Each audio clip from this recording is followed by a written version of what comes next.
65 years of combined experience, Instant Replay Sports Cards is happy to help you take your collection to the next level. They carry all the new hobby boxes, signed memorabilia, and supplies. New and vintage cards and Pokemon. They sell and trade cards and are always looking to buy. They're an authorized source for Topps, Panini, Upper Deck, and Leaf cards. Instant Replay Sports Cards is open 7 days a week at 752 West 23rd Street, down from Academy Sports. It can always be reached at InstantReplaySportsCards.com. Celebrate Independence Day with savings that make a difference at the Humane Society's Thrift and Gift Store. June 28th through July 5th. Enjoy up to 60% off all furniture, 40% off all home decor, 50% off select electronics, and more. Every deal helps the rebuild of Bay County's only no-kill shelter. So when you shop, you're giving back. Shop smart and support a great cause. Only at the Humane Society's Thrift and Gift Store, where secondhand shopping saves lives. Your daughter doesn't want to talk about why her room is a horrible mess. Your son doesn't want to talk about why he's wearing mismatching socks. Your spouse doesn't want to talk about their bad haircut. Families don't have to talk about everything, but they should talk to plan for an emergency. Pack basic supplies in a go bag: water, canned food, flashlights, batteries, medical supplies, IDs, and some cash. Talk about where you'll meet in case you lose one another. And of course, don't forget to pack the dog treats. Talk to your family and make an emergency plan. Go to nyc.gov/readyny or call 311 to make your family's emergency plan. Brought to you by New York City Emergency Management and the Ad Council. Uh-oh, Brad's buzzed. Oh, yeah? Yeah, he's starting with the woots. And now a speech. I just want to say that friendship is about heart and brain. Who's with me? Good thing is, he knows when he's buzzed. And my brain is saying, when it's time to go home, somebody call me a ride. Love that guy. Me too. Know your buzzed warning signs? Call for a ride when it's time to go home. Buzz driving is drunk driving. A message from NHTSA and the Ad Council. WGSX Lynn Haven, WVLQ Port St. Joe. Powered by Panama City Toyota. ESPN Northwest Florida. It's the next evolution of sports talk radio. The biggest stories and the biggest reactions. From college to the pros. Interviews with the newsmakers, sports betting, your phone calls, and more. And now, we're taking the inside drive with Ryan Mulvey. I love it. Broadcasting from the Gulf Plus Studios on ESPN Northwest Florida. And a good morning, Northwest Florida. You are tuned into the Inside Drive on this Wednesday, June 18th, coming live to you from the Gulf Plus Studios here in beautiful Panama City Beach, Florida. James Fife here, filling in for Ryan Mulvey on this Wednesday. With me today, Chef Ross. How are we doing, Chef? I'm doing great. And with me, as always, David Hayes, making it happen, hitting the buttons so we can go out to that world of radio. What is going on, Panama City? Hope we're all doing well today. And James representing them Florida Panthers, ain't you? Got the Panthers jersey on from the big win last night. That is 2 Stanley Cup championships in a row for the Florida Panthers. Let's talk about it, too, and we'll talk about that later, and the domination of hockey in the state of Florida across all of the NHL. I figured out why Florida is the hockey state. Why is that? It's all the snowbirds we bring down. It might be. Just maybe might be that. But I also saw yesterday that Edmonton did try my advice of pulling the goalie the entire third period. Yeah, I pulled Skinner at about 7 minutes. And it didn't work, so yeah, I'm a bad hockey coach. Not surprised. I understand why Knobloch went with the idea there, but it's just fitting to me that one of the final goals of the season was the Oilers with an empty netter after I was saying for so long, if you think you got 2 goalies, you got none, and they end up giving up a goal with no goalie in net because they didn't have one they trusted. All right, let's get into scores of the evening. Last night, more than just hockey happened. We had some Major League Baseball happening. Braves taking on the Metropolitans of New York, or better known as the Mets. This game taking place in Atlanta. The Braves get the victory in extra innings, 5-4 over the New York Mets. Tampa Bay Rays taking on the Baltimore Orioles yesterday. This game happening at Steinbrenner Field down in Tampa. The Rays 1 run. The Orioles get 5 for the victory. Cubs taking on the Brewers. Brewers come out to an early lead, but the Cubs get the victory. In the end, it is 5 for the Cubs, Brewers 3. And we will take a phone call from Mike, and he wants to talk some hockey with us. Mike. Hey. Mike, how goes it, my friend? It's going great, man. Good afternoon from Carolina, from hurricane territory. I know it's still morning over there in the world's most beautiful beach. But now I want to talk a little hockey. Let's do it, man. We're almost out of hockey. The Calder Cup's still going on, by the way, for all you really crazy hockey people. That is correct. But Charlotte lost 2 straight in that. But, yeah, I wanted to talk about the 6-game win by the Panthers that someone said felt like a sweep, which I don't know if I agree with that. But it's just one of those great things. I know David. I love David. I don't know if you know that. Never met him. But, love you too, Mike. He's a Tampa Bay guy. I'm a Predators guy who's really sad. Understand that one. Yeah, it's understandable because I don't know if you look at the standings. I don't mean to make this about me, but I always do. The Predators have kept their coach, despite the fact that many coaches who perform much better than Mr. Brunette, Andrew, were fired. You got an opinion about that? I am a big-time Preds fan. Got an opinion on that one. So I'm not really on the fire Andrew Burnett train. I don't think Bruno is the big problem here. Because if we look at Bruno's record in New Jersey, when he was the interim guy there and when he was the interim guy down in Florida for those 2 little periods, had a younger team, had a fast-paced team, had an upbeat kind of team, more towards like an Edmonton Oilers style. Now, if you look at the roster that Barry Trotz gave to, Andrew Burnett to say, here, deal with this. At the start of the season, that was the second oldest NHL roster. And if you go through, most of the season with the Preds, they kept that roster pretty well, together and intact until we get towards the end of the season. We see the trade deadline coming up and they start dealing dudes off because we just, we know that ship is absolutely sunk.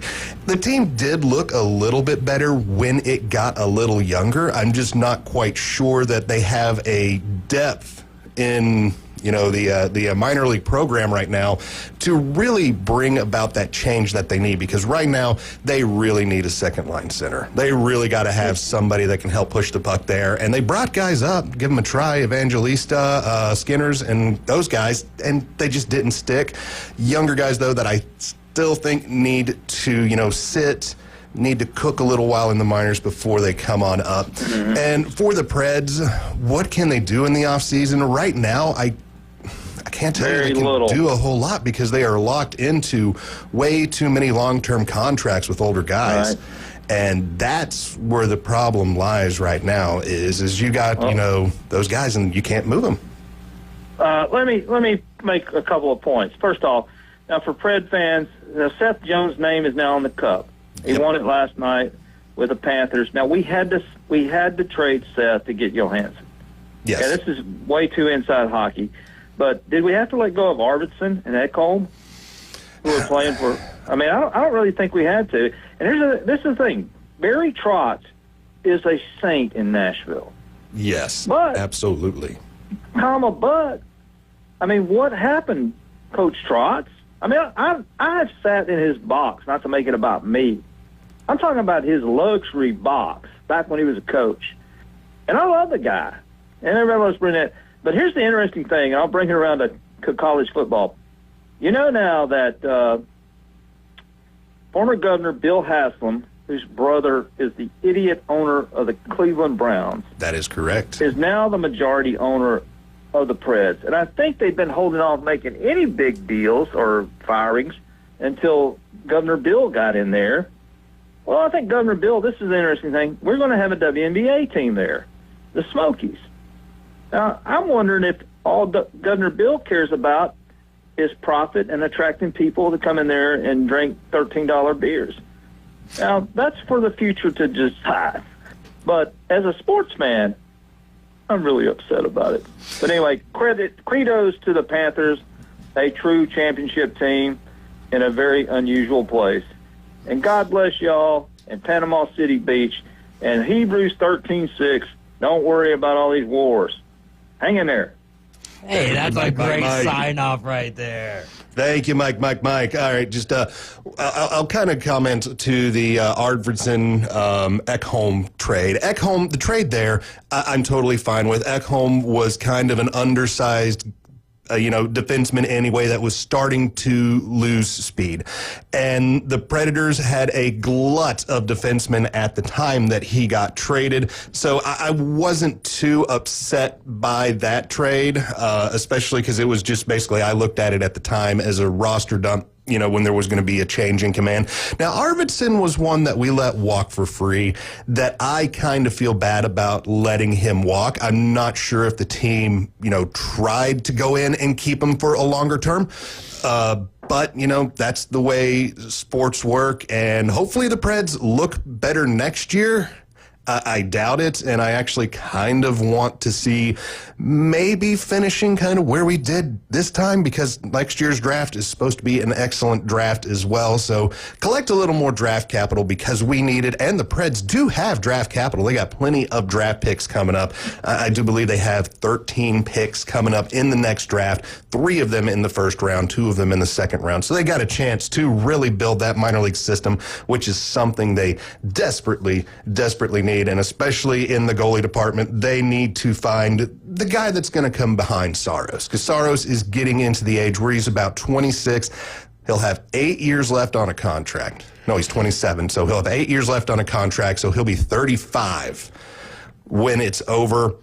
But it usually takes about 5 to 6 years to develop a goaltender, so you want to have a plan right now to replace Saros, and him being a smaller guy that relies on speed and quickness, I don't know how long that can last in the league as a top-tier goalie. But thank you, Mike, for the excellent call. Thank you very much, sir. We'll head on back into last night's sports scores. Where did we leave off? Phillies, Marlins. That is where we were. The Philadelphia Phillies, 3 runs last night against the Miami Marlins down in Miami. The Marlins had 8. And the Marlins get the big win. Marlins at 29 wins on the season. Tigers taking on the Pirates. Tigers win in that game in Detroit, 7-3 over the Pirates. Rockies and Nationals. The Rockies lighted up in the 7th inning with 4 home runs in the 7th for the victory. The Rockies 10, the Nationals 6. The Angels taking on the New York Yankees. This game taking place in New York. The Angels 4 runs, the Yankees 0 runs. That means the New York Yankees in their last 3 games have produced 0 runs. That's a number, guys. That's a team that should be throwing out lots of bombs, lots of runs, and 0 in the last 3 games. 2 of those games being against the Angels. And instead, they're just ruining my $2 bets over here, James. That's what's going on. But you know what I will say? Braves beat the Mets and the Yankees lost. That's a good day in the world of baseball. Yeah, day was a good day. The Yankees 3-7 in their last 10. The Yankees have dropped 5 in a row now. The Mets have dropped 4 in a row. New York baseball, where have you gone? Diamondbacks taking on the Blue Jays in Toronto. Toronto defeats the Diamondbacks 5-4. Cincinnati Reds taking on the Minnesota Twins. The Reds 6 runs, the Twins 5 runs. Cardinals blowing out the White Sox in Chicago 12-2. Royals taking on the Rangers. This game ends 6-1 in favor of the Royals down there in Texas. Mariners taking on the Red Sox. Red Sox no runs. Mariners 8. Guardians taking on the Giants. Guardians get the victory in San Francisco 3-2. The Astros taking on the Athletics in California. The Astros win that game 13-3. And the nightcap of the evening, the Padres taking on the Dodgers in Los Angeles. Padres 6, Dodgers 8. A little beanball in that game. Was a little bit beanball. You think they meant to hit Ohtani? Ohtani, yes. Tatis, no. Okay, I'll buy that. I saw the replay of it. Keep him off the plate. I like it. Get back, scoot back. I don't think Roberts should have gotten tossed for arguing that. But I understand his point, which is basically going out to the ump and say, I need a chance to hit one of their guys before you warn the teams. Kind of, sort of, but I mean, they're really cracking down on that anymore. And they have been baseball. for decades. Oh, yeah. That's basically what it is now, is once that one happens, they go out there with warnings. They used to let you each have one and then issue the warnings. They kind of did, because the top half of that inning, they plunked Tatis, arguably the best, or the straw that stirs the Padres drink. So then bottom half, they plunk Shohei. So there's your 1-1. But I don't think the Tatis hit was on purpose at all. I don't think they were throwing at him, but 100% he was throwing at Yeah, they were Shohei. backing Ohtani up. They were seriously trying to back him up.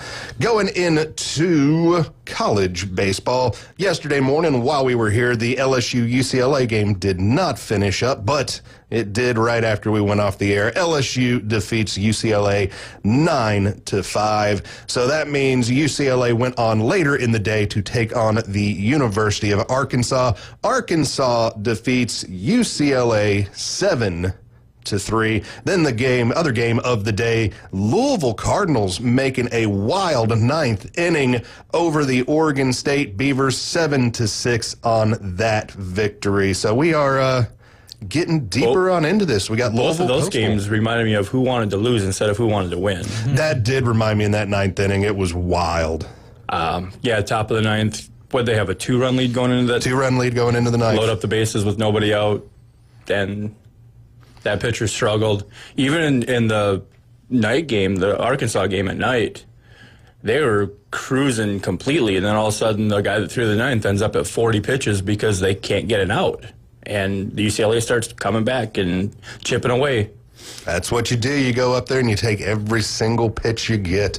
So later today, we will see the University of Louisville taking on Coastal Carolina. Louisville will have to defeat Coastal Carolina twice if Louisville wants to move on. Then Arkansas taking on LSU later today as well. And it's already been mentioned, but we will give you the NHL score. The Panthers defeated the Oilers. Game number 6. That means the Florida Panthers Stanley Cup champions for the 2024-2025 NHL season. The Panthers 5 goals. The Oilers 1 goal. Wasn't close, ladies and gentlemen. Nah. Wasn't close. Just Oilers not in it at all. But we will discuss that in a little bit more depth later on in this Caitlin Clark show. got into a little scuffle last night, too. Yeah, did you see the little Caitlin Clark scuffle, Dave? Actually, I did. Yeah, I did see that. Yeah, I like how it was called a scuffle, and then when I watch it, it was like, I mean, that's scuffling for them. I think it's nice to see them kind of getting tangled up and stuff.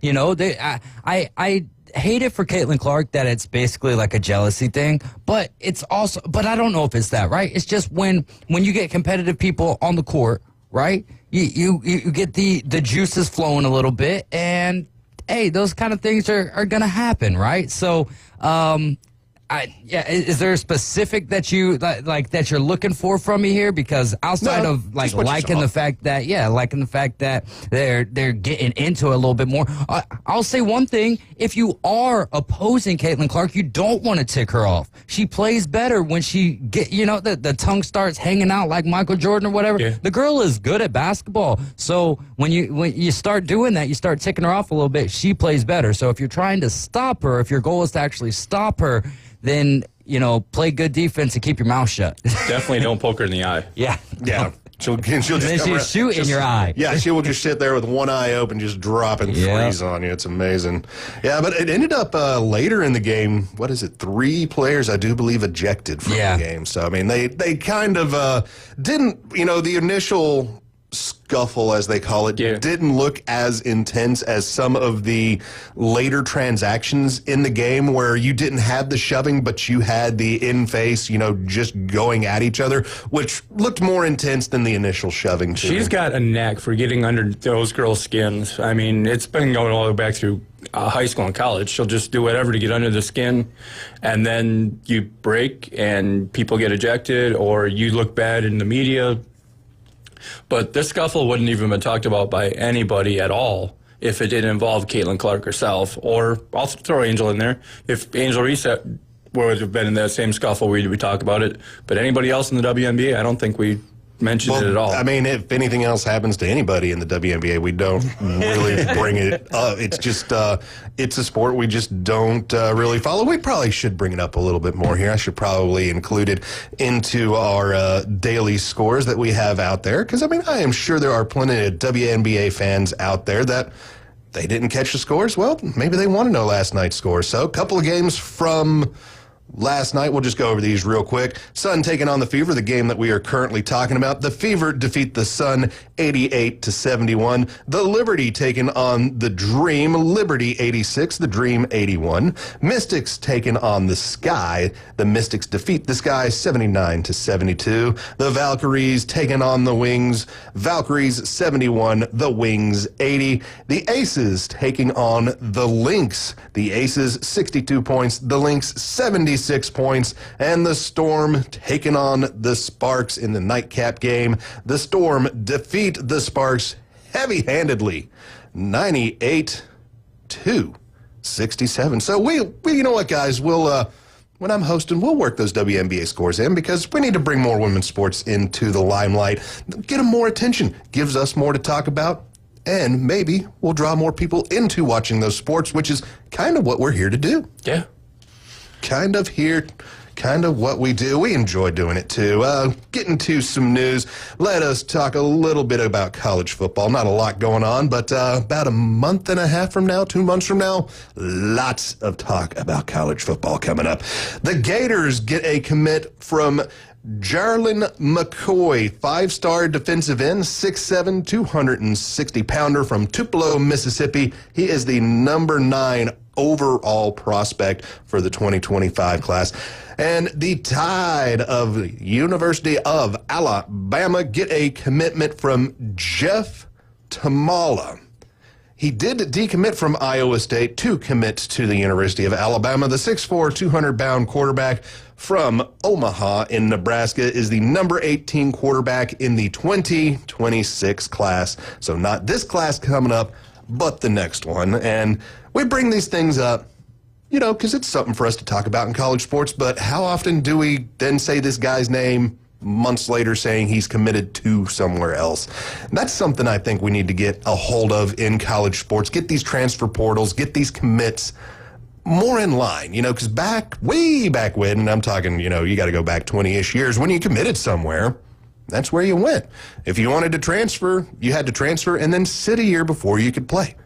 Now I'm not saying we need to go back to those standards. Absolutely, we don't need to go back to those standards. I think the players do need some more rights than that. But, I mean, the transfer portal now, man, it's just crazy to me. It's like free agency every single year. Crazy. I would like to see a little more, let's say, continuity amongst rosters in college sports, because I like watching the guys. I like watching them grow. I like watching them develop. I like seeing, hey, this year was good. We know what we can have next year. You really can't do that anymore because you're not sure who is going to be here from this year to the next year. Coming up next, how about some Stanley Cup talk? We know the Panthers have won. We'll go over some numbers and just talk and celebrate. James Fife, Chef Ross, David Hayes, Inside Drive live from the Golf Plus studios.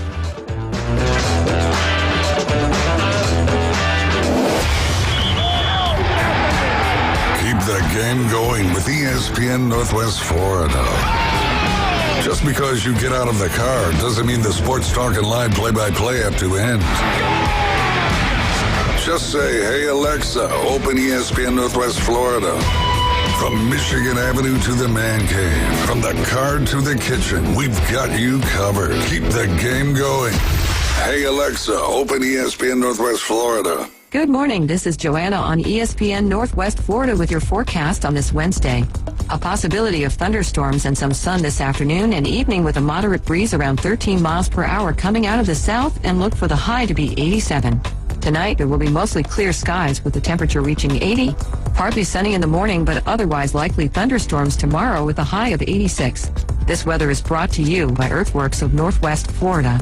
Thank you for tuning into ESPN Northwest Florida. Rely on it. Now in stock at Tommy Otto's.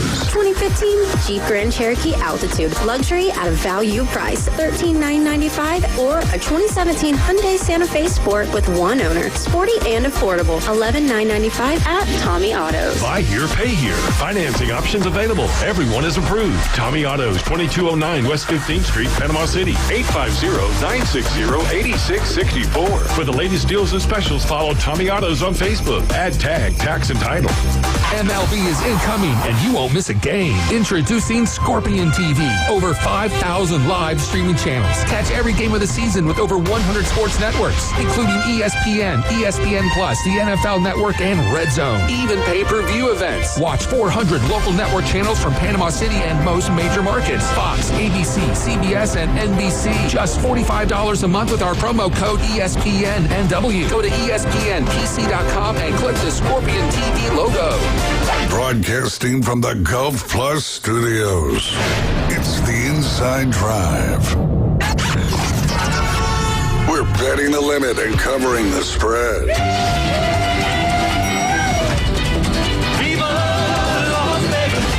The Inside Drive with Ryan and Jay. Thank you. Nice to be in Vegas. On ESPN Northwest Florida.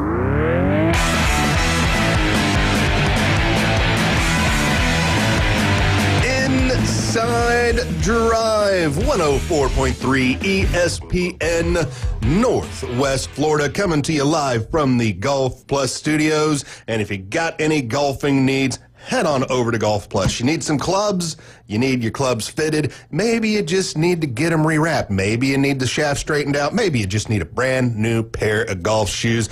Head on over and visit Allen Golf Plus. The shop's at Edgewater right here in Panama City Beach and in Dothan, Alabama, right off of Montgomery Highway.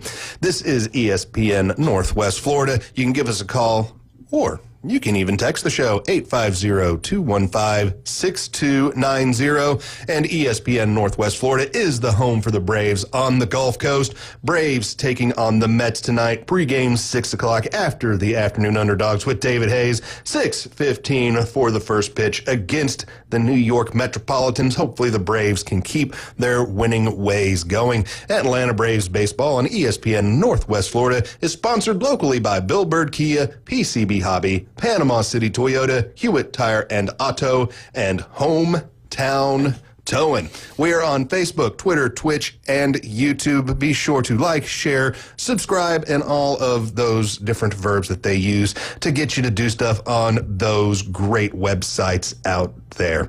All right, guys, I told you, heading into the break, the Florida Panthers have won the Stanley Cup for the 2024-2025 NHL year. That means 2 cups in a row. It's already got a ding in it, too. I'm not surprised by that. We get a ding in them every single year. I love that fact about that trophy. So, James, if you had a day with Lord Stanley's Cup, what would you do with it? My day with the cup. Well, I would be milking his daggum cows into the Stanley Cup. I thought about that. Just get the goats above it and just get the goats to milk on in it. Probably get some of the little smaller baby animals. Get a picture with them in it. Hopefully, I'd love to take it to the beach because we have the world's most beautiful beaches. Get some great beach shots with it. I might even want to get on an airboat and try to get a picture of me and an alligator with the Stanley Cup. I think that would be a different Stanley Cup picture than what we have seen before. So no beverages being consumed from your day in the cup? No, because I'll already have the goat inside of it, and you probably don't want to drink a beer after the goat sat in it. It'll probably give a nice goaty flavor to it. But those that are into the goaty flavor probably wouldn't mind a goat beer.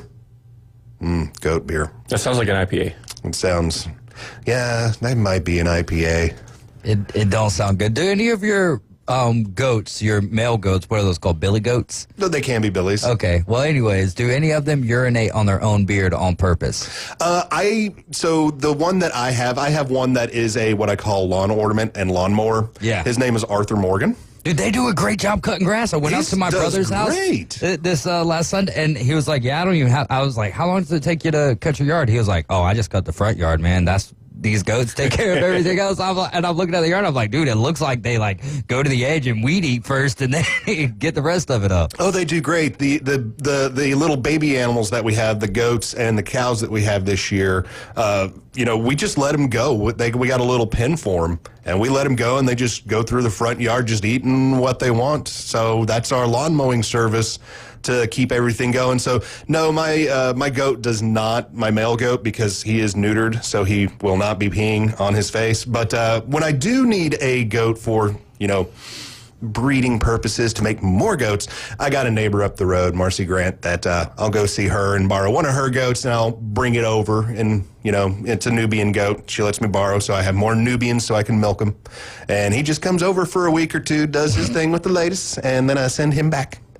What a life. Tough life for that guy, isn't it? Don't you feel awful for him? Oh, I bet he's very happy to see you. Yeah. He's like, guy's coming back. Yes, I will follow him to the end of the earth because I know what that man brings. You're just walking onto the farm like, yeah, I'm the big goat in town. Yeah, the goat whisperer. I'm the goat of the Fife clan. So yeah, and the goats are fun. Definitely get some picture with the goats. Definitely, have them just standing around next to the cup eating the grass that they love to eat. Sam Bennett was the Conn Smythe Trophy winner with, without doubt, Sam Bennett getting the Conn Smythe. 15 goals throughout the playoffs, 7 assists, 22 points. The man was literally fire throughout the playoffs. I was thinking what Mike was saying earlier about this being like a sweep 6-game series is the 2 games that the Panthers did lose, they had third period leads. Yeah, they did. And it's the closest way for the Panthers to have won the cup at home. Because, we already knew that they, lost a game in Edmonton. So, getting back, you had to get to 6 if you wanted to win at home. But I don't think teams do that. I think you go in with the victory because you don't want to, we can give them this one and pick up one later. You don't take that chance. Like, I've heard people say that, well, they lost the game so they could win the trophy at home. No, you win every single game you can so that way it is your trophy. The only sport that's scripted is the NFL. Listen, the NFL does have some great script writers out there, I got to tell you. So let's see. What other good news do we have? The Panthers, during this playoffs, 517 minutes of lead time. That sets an NHL record in the Stanley Cup playoffs for the teams to have a lead throughout the playoffs. The Edmonton Oilers, during the 6-game run against the Florida Panthers, a lead time of 40 minutes. The whole series, 40 minutes. That's nothing. Nah. Literal nothing. The Oilers just not in it whatsoever. Let's just look at, the Panthers had a full team. They had everybody scoring. Carter Verhaeghe over 20 points. Sam Reinhart over 20 points. Matthew Tkachuk over 20 points. Alexander Barkov over 20 points. Sam Bennett over 20 points. Brad Marchand, 20 points. Listerinen, 19 points. Antonin Lindell, 18 points. Crazy numbers from a team. The Oilers only had 4 guys over 4 points in the playoffs. Then the next closest guy was Evan Bouchard at 15. So it was a top-heavy team, but we knew the Oilers were a top-heavy team. So not surprised by that at all. So the Panthers, to increase their chances again of winning Lord Stanley's Cup, because I think they have a pretty good chance of winning it next year, need to re-sign. How about Corey Perry on the wrong side of history? 5 times in a row? Yep. Yeah, that's impressive. 5 out of the last 6 years, he's lost the Stanley Cup. Yeah, 5 in a row he's lost. It's 5 out of 6, so they took a year off. Yeah, because he won. He won one with the Lightning. Yeah. You know, that one was, I want to say, 6-7 years ago. You know, the Probably first 2020, one. the first one, yeah. That the Lightning had. He won that one and then has been on the losing side. So on every single one since. That's 2020 pretty with the impressive. Stars, 21 with the Canadians, 22 with the Lightning, 24 with the Oilers, and 25 with the Oilers. That's pretty impressive. So if he won with the Canadians, then... No, he lost. I mean, if he lost with the Canadians, then he didn't win the one that I was thinking, 2020. Yeah.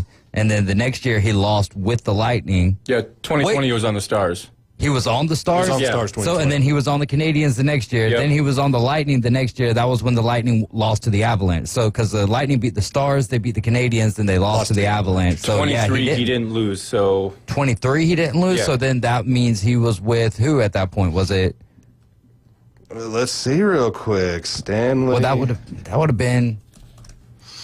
Because, I mean, that would He has have won been... one Stanley Cup in 2007 with the Ducks. 2007, okay. Yeah, that was a way back. He didn't win in machine on 23 that. then. 23 is just when he didn't lose. Yeah, he just didn't show up in 23. That was Golden Knights and Panthers. Yeah. So that would have been a Golden Knight victory. Yeah, so I mean, daggum, the Florida Panthers have been to 3 Stanley Cups in a row now, huh?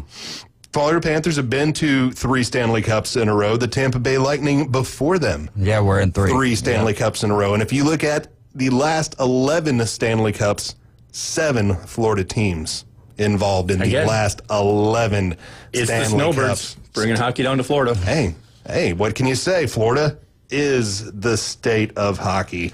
So not to gloat a little bit, but to gloat. Canada. Come on, guys. Hi, Canada. How you guys doing? Know you're listening. Appreciate it very much for tuning in and being here at ESPN Northwest Florida 104.3. But Canada, man, it has been 11,697 days since a Canadian team has hoisted Lord Stanley's Cup. That's a great stat. That is a quite long time for a drought like that. And the thing is it's not just like one team. So, we always look at one team. Oh, they haven't been there in forever. You got more than one team up there, guys. Yeah, it's not just the Maple Leafs. You got more than one team up there that can go do this. They're just not. And I don't know if it's going to get any better for the Canadian teams, but where's their motivation? They sell out. They can put a losing product out there. They'll still sell out. It's the national sport. It's just like an NFL team. They're going to sell a lot of tickets, even if they're bad. No, I was thinking the original Winnipeg Jets were the Hurricanes, but that was the Hartford Whalers. That was the Hartford Whalers. Yeah, the original Jets moved to Arizona and now are in Utah. So that's what happened to them. And the Jets are the only team really that have issues every once in a while with draw to the NHL, but they are also playing in one of the oldest and the absolute smallest rink in the NHL. They didn't get a new rink when they came back? No, they're still playing in the same one that they left. The exact same one that they left because it didn't have enough seats, so they left. Well, guess what? They're back in it, and it still has less than 15,000 seats. Smallest rink in the league. And Quebec City has a very nice 19,000 seater that, host minor league hockey and junior hockey. Where did the Nordiques go to? The Quebec Nordiques moved to Colorado as the Avalanche. Okay. So that is where all those teams, and I got a theory on the WHA and the NHL and the NHL destroying the history of the WHA by moving basically every team except the Oilers. I like theories. Yeah, so, that's just what it is for the WHA, is all those teams kind of got, like the ABA got lumped into the NBA. The WHA teams, like 4 or 5 of them got lumped into the NHL. The AFL got lumped into the NFL. The Hartford's no longer in Hartford. Quebec is no longer in Quebec. Winnipeg no longer in Winnipeg. I think the only team really left that was the original to WHA was Edmonton still is the Oilers. Yeah. Well, Hartford just puzzled me because they played in a mall. They played in a mall and the roof fell in after a snowstorm. I mean, was it a nice mall? I mean, I've been. It was no Mall of America mall, but they played in a mall. The mall in St. Pete is where I learned to ice skate. Parkside Mall, I believe it was, and yeah, they had an ice skating rink in the middle of the mall. Imagine going to shop at Dillard's and all of a sudden, a hockey game breaks out. That's also where I learned Spanish. I learned to speak Spanish. Like that was my first. You learned to speak Spanish while skating on ice. No. But same area. Like you would walk to the ice rink, but then you would go back. Like they had like little classrooms and whatnot. And yeah. Hola, El Rento del El Ice Skatos. That's also where I got my first pair of Nikes too. Nice. Yeah. Still got them? No. They were Nike Cortez, red, white, and blue. You're not a shoe head that keeps all your shoes? Okay, let me say this. I don't want to keep all my shoes. When it's time for new ones, it's time for new ones. The shoe has to be a collectible for you to keep, but anyways, neither here nor there. It wasn't my first pair of Nikes. It was my first pair of Nikes that like my parents bought for me. The other ones I had like were hand-me-downs and whatnot from cousins and friends and everything. But that was the first pair of Nikes that like I was purchased. So that was your shoes. That wasn't somebody else's shoes. That was your shoes. Which I didn't care anyways. Give me free shoes, baby. I would have played football at Florida State University back in the day, baby. With his free shoes. Woo. Just as long as I wasn't stealing them. So, the Stanley Cup's over. The Panthers win. I always like taking way too early predictions. So who wins the Stanley Cup next year, guys? Hey, we're keeping it in Florida, baby, but the Tampa Bay Lightning are on a bounce back. It's now that time for all of the other 31 teams in the, 30 teams in the National Hockey League where we can climb out of the woodwork again and start claiming that, it's our turn next year. All right, so David Hayes with the Tampa Bay Lightning at a plus 1,600. That's not terrible, right? Not awful. The Panthers got to be leading the odds. 1, 2, 3, 4, 5, 6, 7. Tampa is 7th on that list, so that's not a bad spot to be sitting. Yeah. The Panthers coming in second on plus the list 250. at a plus 750. Oh, okay. And they are tied with the Edmonton Oilers at the plus 750. Chef Ross, you got a guess on who you Let me see the list real quick. There's your list. And then after he answers this, James, I want you to answer, are the Panthers a dynasty? Give me the Dallas Stars. Ooh, Chef Ross like the Dallas Stars at a plus 900 right now leading the charge. And I don't know how I like this one. The Carolina Hurricanes plus 700. They'll figure a way to blow it in the final or in the conference finals. That's exactly what I think. Wait, who's leading the charge? Carolina Hurricanes at a plus 700. I like the Hurricanes. Yeah, but I like them to get to the conference finals. But yeah, they can't get past the finals, just like the Minnesota Wild. I like them, but they can't get past the first round. The Lightning, daggum, they can't get past the first round lately.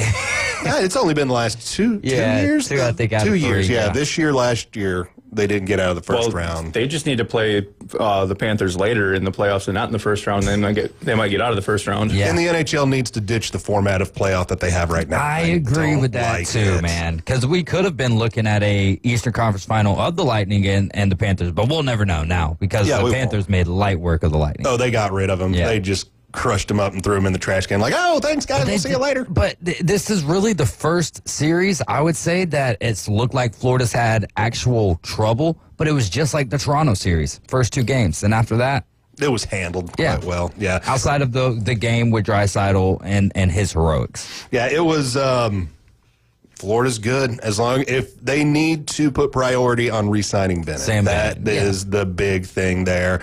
You got to figure out. You think they bring Paul Maurice back?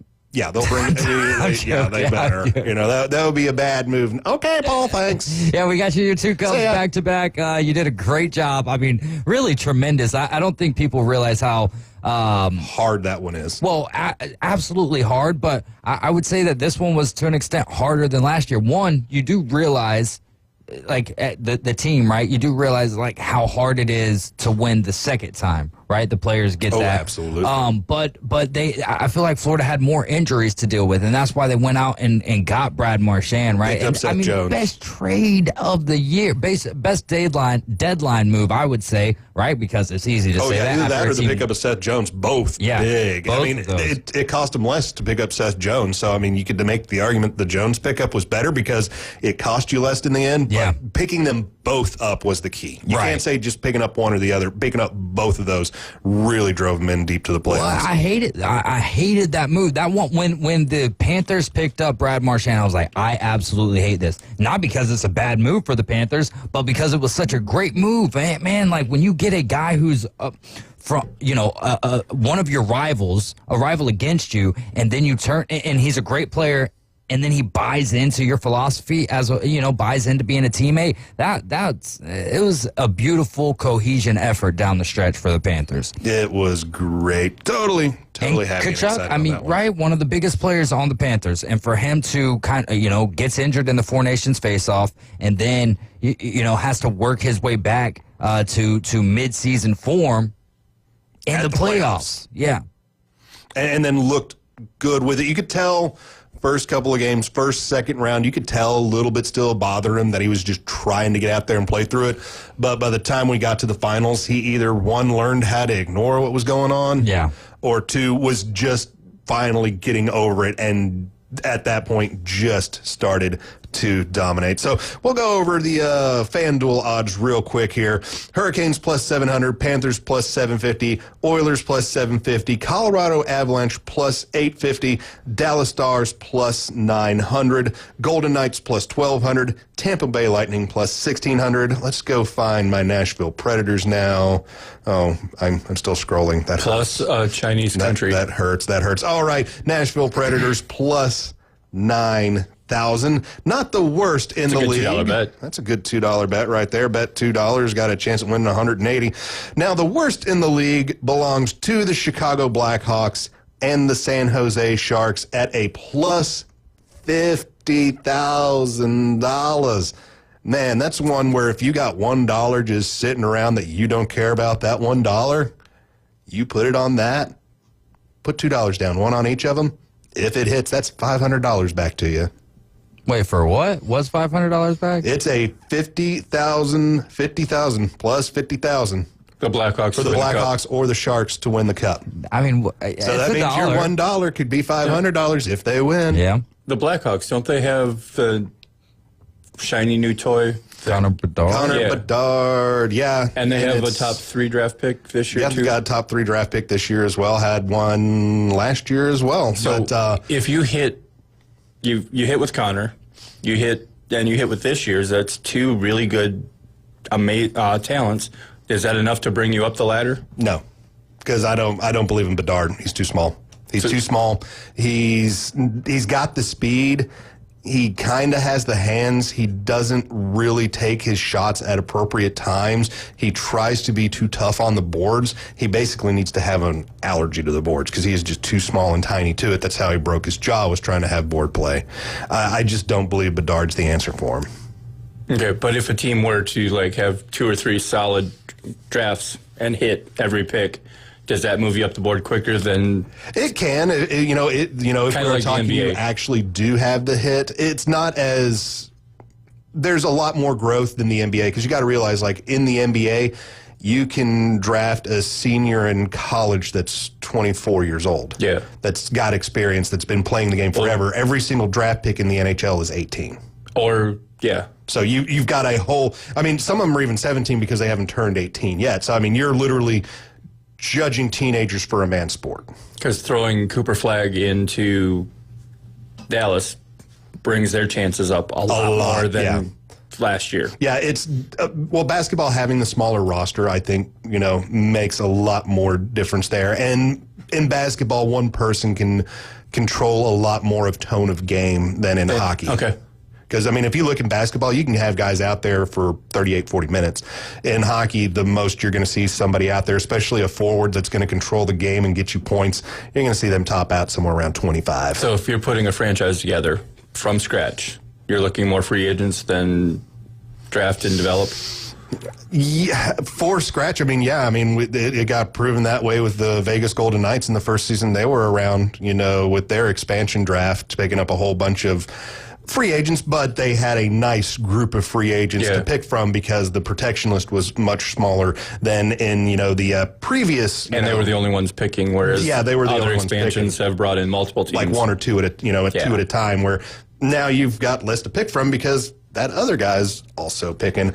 All right, guys, what are we going to talk about next? Up next, let's talk other long championship droughts for other places. We'll talk cities mostly. This is the Inside Drive. James 5, Chef Ross, David Hayes, coming to you live from the Gulf Plus Studios, 104.3 ESPN, Northwest Florida.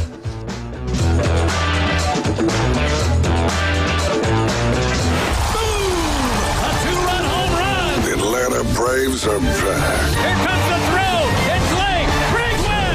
And ESPN Northwest Florida is your exclusive radio home for Braves country. He just wrecked that thing. Straightaway center, a homer for Riley. Sales, Strider, Acuna, Ozzie, Riley, Profar, and Coach Snitker lead a stellar lineup. Listen live nights and weekends on ESPN Northwest Florida. Get ready to discover new adventures this summer and hit the road in a new Kia from Bill Bird Kia. Our SUV family is built for all-in adventures and endless possibilities. Stop by Bill Bird Kia today and test drive a new 2025 Kia Soul, Seltos, Sportage, Sorento, or Telluride. You'll find the perfect balance with comfort, safety, and technology. Now offering 1.9% APR up to 60 months on the purchase of a new 2025 Kia Sorento during the Kia Summer Sticker Sales Event.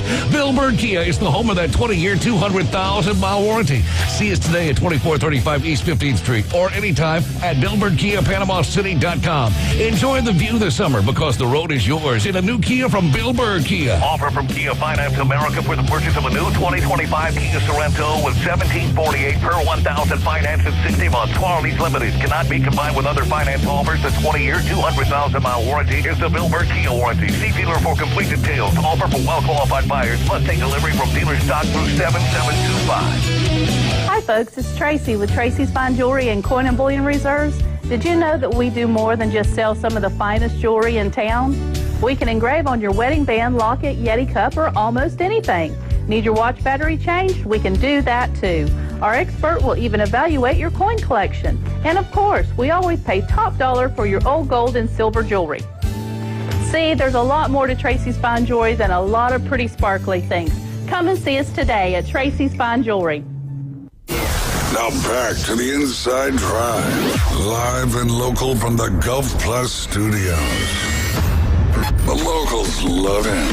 You're gonna love this. You are my favorite. It's my favorite. Everybody's favorite. The Inside Drive with Ryan Mulvey, live on ESPN Northwest Florida.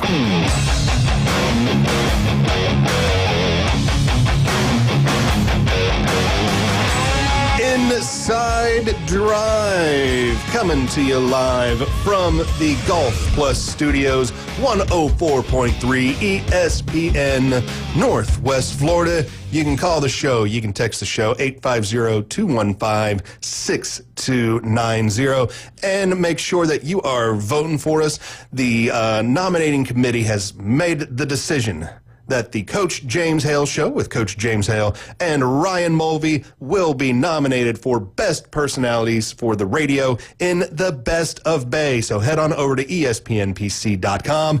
Be voting for Ryan Mulvey or be voting for Coach James Hale. And thank you for listening to ESPN 104.3 Northwest Florida. And we got a phone call. Friend of the show, Michigan Eddie. Mr. Eddie, how is the day, sir? Go Bowie Truck here, just sitting here at work, doing my stuff, had a little break, thought I'd give you a call. And voters, since I am the people's caller, they can also alternate between Coach Hale and the Inside Drive, so give love to, if you're friends of both shows, you can give a little bit of love to both shows. Yes, sir. Let's be honest, Michigan Eddie, that way you can go to bed at night with a clear conscience that you didn't cheat on one over the other, blah blah blah. A clean slate, what I'm saying? clean slate. But anyway, I just want to say something. I'm gonna rant. And by the way, Chef Ross, I see you got the Brewers on us. Picked up a Jackson Churio Garbage Pail Kid rookie card, by the way, if you're interested in buying it. Love that. Anyway, and I have tons of Jackson Churio, man. You got to go for the Jacksons in 2024 baseball because Merrill, Churio, you got Ellie, all of them, man. And then and go for the Tigers, McConaughey and Rayner. Get the rookie cards. But anyway, I call for this. It makes me sick that a Florida team won the Stanley Cup, the holy grail of sports. It makes me sick to my stomach, or I want to puke. So I wanted the Oilers to win because they were my team growing up when the Wings were called the Dead Wings in the late 70s, early 80s before they got Stevie Y and all that. Remember when the Oilers had Gretzky, they had Messier, they had Yari Curry, they had Grant Fuhr, they had Paul Coffey and all those guys. You know what I'm saying? So I wanted the Oilers to win. Deanna wanted the Panthers to win because she's an adopted Floridian now. So that's okay. She's from Texas. I don't think Texas should have a hockey team either. Sorry, Dallas or Vegas or L.A. They shouldn't have them. Sorry. Wow, are you a temperaturist?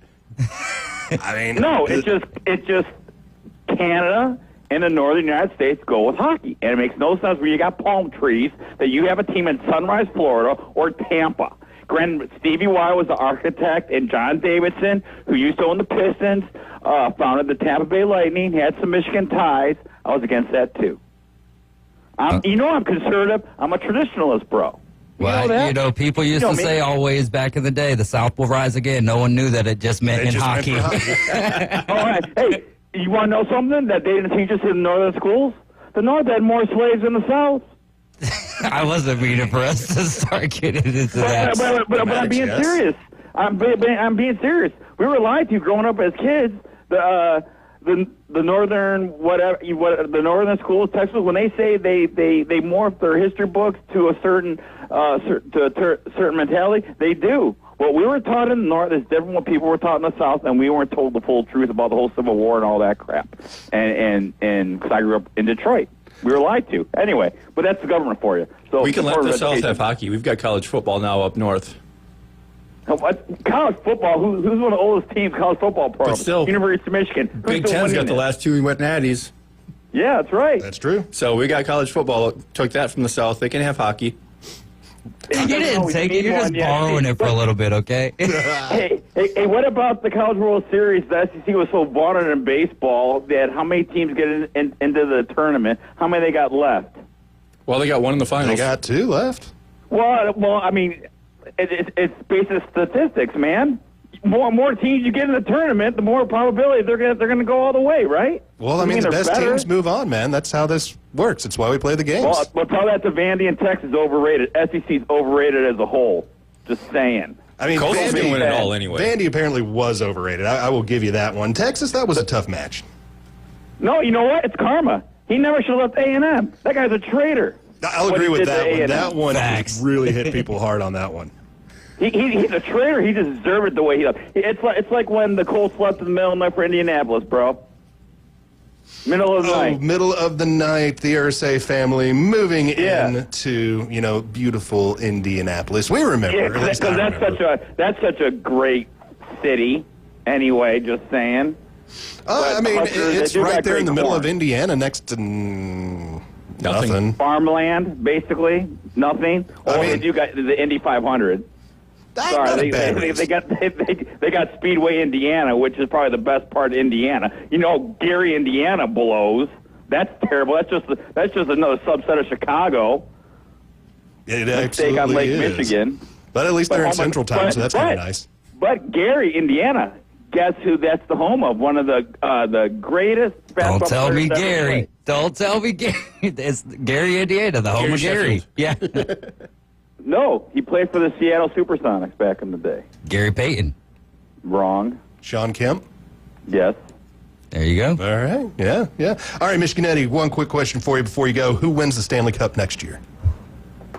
The Red Wings. They're coming back. Red Wings, he says. They got a good coach with McClellan. They got a good nucleus. Dylan Larkin's sick of losing. We haven't made it to the playoffs in like 9 years, which is terrible for Hockey Town. And you got Kane coming back. You got Comper. I think he's coming back. We're getting some good net miners in there. And Detroit, man. We're not going to take it very much longer. And I'll tell you, we're going to come back with a vengeance, bro. But the octopus is going to be flying on the ice at LCA. By the way, which stinks as an arena. I like Joe Louis Arena better. Just saying. Oh, I mean, the Joe was a Joe Louis classic. Arena right on the banks of the Detroit River. Just saying. The Joe was a classic. The octopus gets thrown on the ice. You take it out. You throw it into the lake. I mean, you couldn't do any better than that. Well, I told you I got kicked out of Nichols Arena back in the heyday of the Avs, the Red Wings rivalry. When I was a cadet at the academy, I threw an octopus on the ice, got kicked out. How'd you get the octopus in the arena? Snuck it, went to Safeway. I paper clipped a whole bunch of little octopus together, and then I threw it at the end of the third period. In the third period, and I guess it made it on ESPN because that's when before ESPN and they went on strike, whatever. But I guess my buddy said they saw it on the ice, and I conveniently got kicked out of Mid-Nichols Arena, which Denver's is a cesspool too, avalanche and crap. All right, we whooped their keister. All right, Eddie. So the Red Wings at a plus 10,000 for you. And I'll tell you, the Pistons should have beat the Knicks. And I'll tell you, they could have beat the Pacers, and they should be in the finals right now too. Nah, and I don't that's see a that fact. We should have beat the Knicks. Can you tell me or tell me not that we were the better team that series? You were, but you didn't win it though. That's why you play the game. You were for 3 games. And you have the case. You have a case for the 4th. That's what the scoreboard says. Yeah, but anyway, which is what that's the ultimate scoreboard difference maker. Can I say something real quick? Real quick, I'm up against the break, man. Hurry up. Hurry up, Eddie. I'm on a break. Hurry. How many times are Detroit coaches get screwed out of Coach of the Year? MPD should have won it, and Bickerstaff should have won it. All right, give us a sign off, Eddie. Go with Chuck Sayers. Hey, the Detroit Red Wings will rise again. Just saying. I'm out. See ya. All right, Michigan. I love his takes, though, man. It's not even the takes all the time, even though he's got great takes sometimes. It's the passion that he brings to the table, man. Love it. All right, guys. Top of the hour. When we get back, it's the Afternoon Delight. The Inside Drive live from the Golf Plus Studios, ESPN Northwest Florida. Have you ever wanted to reach out and smack someone? Sit your ass down and shut up! Call or text the Afternoon Underdogs on 104.3 ESPN Northwest Florida with your rants, hot takes, picks, and takedowns. This is unacceptable at the University of Alabama! This should go 7 games. You've got to have a bad game at some point. The Red 70s studio line, 850-215-6290. ESPN Northwest Florida. Get in the game. Good morning. This is Joanna on ESPN Northwest Florida with your forecast on this Wednesday. A possibility of thunderstorms and some sun this afternoon and evening with a moderate breeze around 13 miles per hour coming out of the south, and look for the high to be 87. Tonight, it will be mostly clear skies with the temperature reaching 80. Partly sunny in the morning, but otherwise likely thunderstorms tomorrow with a high of 86. This weather is brought to you by Earthworks of Northwest Florida. Thank you for tuning into ESPN Northwest Florida.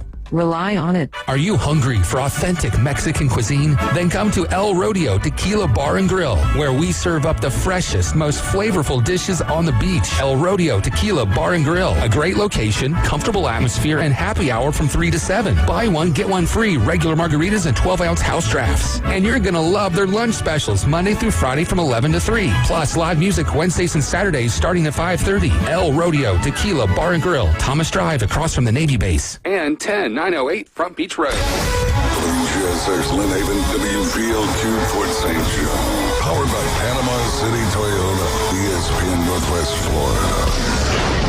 CBC Construction is looking for a few good men. At CBC Construction, our greatest strength lies within our talented team. Join us and be a part of a dynamic company that values its people. We offer a tremendous opportunity to create a future for your family and the Florida Panhandle. CBC Construction is now hiring. Call us at 850-740-3815 or visit cbcconstruction.com to learn more. CBC Construction, be part of a winning team. Broadcasting from the Golf Plus Studios, it's the Inside Drive. And now, the Afternoon Delight Debrief with the 3 degenerates from the Inside Drive. Afternoon Delight. ESPN Northwest Florida. the rockets in flight. Afternoon delight. Afternoon delight. This is the Inside Drive, live from the Golf Plus Studios, 104.3 ESPN Northwest Florida. James Fife here, filling in for Ryan Mulvey on this Wednesday. Happy Wednesday, everybody out there listening to us. With me today, Chef Ross. What's going on? David Hayes, making it happen, hitting the ones, hitting the twos. So we have that thing we call radio. Hey, there you go, man. Just whipping up the magic back here for you guys to be amazing. And answering the phones. Truly, truly magical. You can't even see the radio waves, but they come to you. It's amazing, guys. Truly. Truly amazing. And be sure to be listening to the ESPN Northwest Florida, because we will have Braves coverage tonight. We are home for the Braves on the Gulf Coast. Braves taking on the Mets this evening, 6 o'clock pregame show, 6:15. First pitch to be heard right here, 104.3 on the radio dial. Atlanta Braves baseball on ESPN Northwest Florida is sponsored locally by Bestway Portable Buildings, Reliable Hydraulic Solutions, Mid-South Lumber, and Brock Pest Control. We are on Twitch. We are on Twitter. We are on YouTube. We are on Facebook, ESPN Northwest Florida.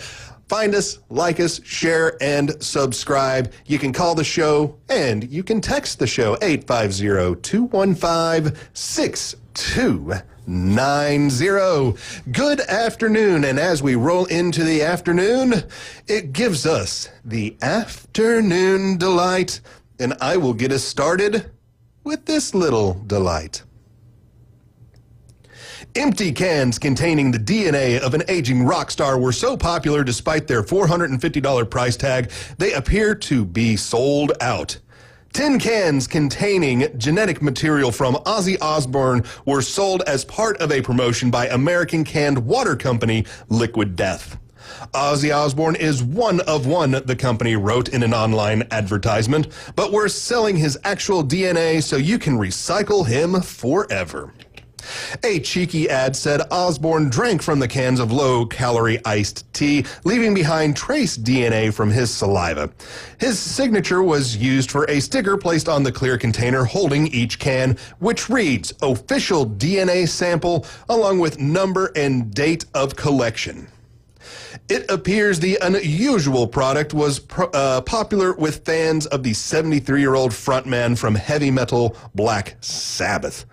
For those less familiar with his music, Osbourne is also known for his TV appearances on reality TV, including the one that featured his family, and for biting the head off a bat live on stage.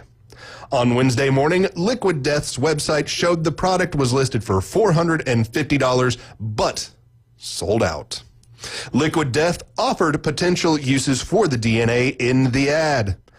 Now, once technology and federal law permit, you can replicate Ozzy and enjoy him for hundreds of years into the future, the ad voiceover says. Photos of a smiling senior, Ozzy, and his children. Just imagine if you could bring back the early 80s Ozzy. The company suggests, for example, performing at kids' birthday parties, showing an actor dressed as Ozzy Osbourne, putting the head of a plastic bat in his mouth as the children screamed. The ad then assures viewers that this is not a joke. Nicknamed the Prince of Darkness in the 1970s, John Michael Osbourne was ranked by Rolling Stones as among the 200 greatest singers of all time. Earlier this month, Black Sabbath announced Osbourne's final gig as the band's lead singer will be streamed worldwide on July 5th after the show sold out in about 15 minutes. Osbourne announced in 2020 that he has Parkinson's, which has led to a pause in touring with the band that has sold more than 75 million albums. The singer has made headlines since he announced he was leaving the U.S. due to gun violence and when a spinal injury led to the cancellation of his 2023 tour. Ozzy. Cans. $450 for your Ozzy spit. Anybody on board? Nah. What's the number? $450 for your Ozzy Osbourne spit. No, Lord, no. I thought we were talking about kangaroos. I'd spend $400 on a kangaroo. I heard Aussie, and I went straight Australian right there. Give me a roo. All right, anybody, afternoon delight. Anybody. Chef Ross, I got take a good it. one. Take it. Hammerhead shark falls from sky onto disc golf course in South Carolina. It's a bird.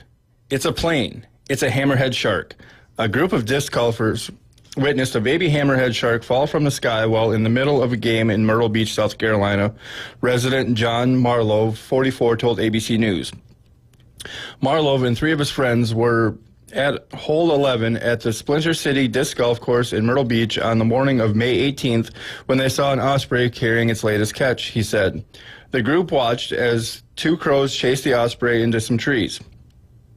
When the osprey then dropped its breakfast, the group went to go investigate.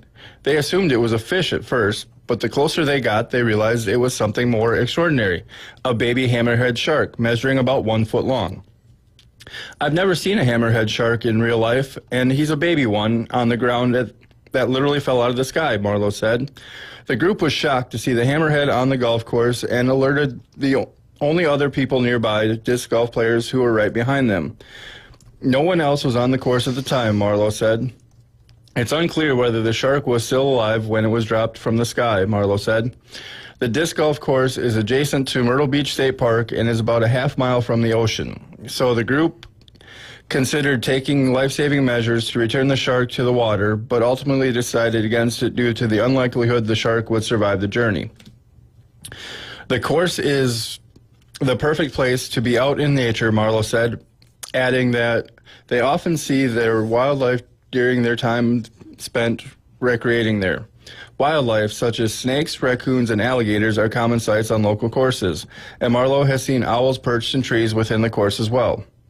Several species of hammerhead sharks have been recorded off the coast of South Carolina and Georgia, including bonnethead, scalloped hammerhead, and the great hammerhead, according to a survey by the South Carolina Department of Natural Resources. A new species, dubbed the Carolina hammerhead, was discovered in 2013. There we go. David Hayes, you got a delight for us, or I will go ahead and move on. I did not. Thank you, sir. All right. I got another one for us. This one coming to us from the great state of Alabama. Oh, that. Atmore, Alabama. 2 former inmates were arrested outside Fountain Correctional Facility after they were caught trying to smuggle goods into the prison. According to an Alabama Department of Corrections news release, ADOC K-9 officers saw a suspicious car near state property Sunday and investigated. In the car, officers found former inmate Sherman Mickles and a juvenile girl and a baby, the release said. Mickles was held while the K-9 unit tracked and found a second man, former inmate Robert Oliver. According to the release, officers also found a backpack near Oliver. Both men were arrested and taken to custody at the Escambia County Jail.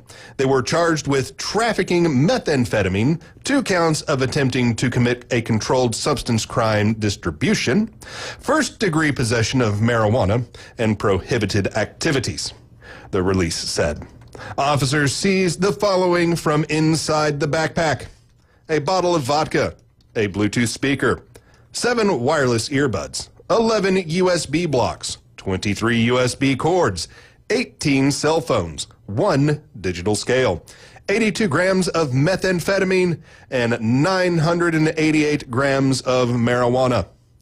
The Porch Creek and Atmore police assisted in the arrest, the release said. The investigation continues, and more charges may be added. Sounds like they were trying to sneak some stuff into the facility. Yeah, sounds like a salad of drugs right there. My goodness. Woo, having fun. Let's get all that stuff in there that they're not supposed to have. We'll make some money, guys. Yeah. Probably should have read this one yesterday. All right, get one. Get it. Not so hot pursuit of burglary suspects sees police cars chasing tractor excavator at walking pace. I like it so far. Keep going. North Charleston, South Carolina. Man, Charleston's popular. South Carolina's popular today. Police in South Carolina engaged in a not-so-hot pursuit as they chased a tractor excavator down a main highway for more than an hour at the speeds at average of adult walks. The chase reached speeds of 3 miles per hour early Sunday morning in North Charleston, police said. Officers on a different call saw the big piece of construction equipment with treads and a shovel in front go across U.S. Highway 78 around 3:30 a.m., North Charleston police wrote in their report. A few minutes later, they got a burglary call from a business that was heavily damaged and saw the excavator slowly heading away, police said. Several cars immediately joined the very slow speed pursuit. The excavator was going so slow the cruisers would have to briefly stop several times a minute not to pass the construction equipment. Don't run over it, boys. They had their blue lights and sirens on and told the excavator driver over their loudspeakers that he was under arrest and needed to stop. Other cruisers blocked traffic. The chase went on for an hour and 12 minutes before the excavator drove onto the Charleston County Fairgrounds property where it got stuck. The driver tried to run, but was followed by a drone until a police dog and handler caught up, authorities said. The 53-year-old driver was charged with failure to stop for a blue light and 2 counts of malicious injury to real property and remains in Charleston County Jail on a $22,000 bond, according to jail records. A slow yesterday was the chase. Yes, yesterday, anniversary of O.J. Simpson and his beautiful white Ford Bronco. I guess we all kind of remember that one. I saw a Bronco the other a while ago on Facebook. The pictures and the license plate was not OJ. That's a great one. Like, go out and buy a new Bronco and just have your plate not OJ. That's actually kind of funny, especially if you purchased a white Ford Bronco and put that out there. All right, I got one more. A man who tried to rob a pensioner at a laundrette but was fought off with a pair of jeans has been jailed. Lloyd Smith burst through the doors of a coin-op laundrette near Maltby near Rotherham on the morning of the 7th of January, where Ron Croker was drying his clothes. A masked Smith demanded Mr. Croker hand over his wallet, but was shoved through the door by the 84-year-old man who wrapped a pair of jeans around his arms to protect him from potential weapons. Smith, 42, of Myrtle Grove in Rotherham, pleaded guilty to the attempted robbery and was jailed for 3 years and 9 months at the Sheffield Crown Court on Tuesday. According to South Yorkshire Police, Smith was identified by members of the public after CCTV footage of the attack was published. When officers arrested him the following day, he denied having anything to do with the crime and claimed he was not the man in the footage. He pleaded guilty to attempted robbery at Sheffield Crown Court on 7th of February. Mr. Croker suffered bruises to his hand and arm, but otherwise escaped without losing his wallet or any other items. He previously told the BBC he had worked, quote, all my life, quote, for his money and decided Smith, quote, was not having it. Deputy Insep Lucy Garzid of the Rotherham CID said Smith's actions were reprehensible. He tried to intimidate and rob a man twice his age, but has instead earned himself time behind bars. I would like to thank the members of the public who support our investigation and helped to identify Smith so that we could secure justice for his victim, and also the officer in charge of the investigation, Deputy Conbine, I like that name, who worked diligently to build the case. There we go. Robbery. Thwarted by blue jeans. All right, guys, let's get into a little bit of news here. Well, we got one, a little bit of time. Kind of one more. All right, kind of one more. Hit me up with a kind of one more. We got the 10 p.m. Count of the Jello shots at Rocco's Bar in Omaha. All right, give us the Omaha update. LSU is out to a commanding lead at 20,279. Coming in second, we have Arkansas, 7,717. Whooping. Third place is Murray State, 7,709. It's because they don't have any bars. Yeah. Then we go to Coastal Carolina, 5,263. Followed by Oregon State, 1,808. These West Coast teams really need to step this up. So does Louisville. Louisville, 1,769. UCLA 1401, Arizona 1741. I just wonder how many gallons of vodka, gin, whatever you're putting in there has been consumed in the city of Omaha this week. Just from these Jell-O shots, you know. But I'm thinking they're the pre-made Jell-O shots. There's nobody in the back with a cauldron making their own. But that would be so much fun. I mean, you're probably right. They're probably getting them from a pre-made facility. But still, it's like, how much, man? How much really, like, in terms of, like, liquid measurable weight of alcohol, how much is that? Because that just seems like a whole lot of booze to me. Yeah. And like I said, these West Coast schools really need to step up the game. All right, Chef Ross, how about an update from the weekend for Pop's Pig Pickin'? Yeah. So we had a pretty good turnout. I was overall impressed with a lot of the things that happened. Not impressed with the way the pig turned out, but he was still tasty. Piggy Smalls still tasted really, really good. Got about $1,400 worth of sales from the barbecue and the pool tournament that my buddy Theo last year won. Haven't counted up the T-shirt money because I'm still trying to figure out how much their T-shirts cost compared to how much profit is on those T-shirts. They are still for sale. I have plenty of T-shirts. I have like 4 or 5 in my truck right now, and they're still at the bar, the break room, $20 a T-shirt. Beautiful baby blue Pop's Pig Pickin' Barbecue logo on them.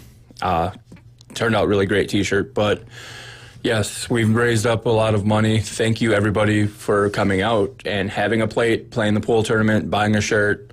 Thank you for my sponsors for letting me do this crazy thing one more time. And next year's the 5th annual, and I want to figure out a way to make it bigger and better than the first 4.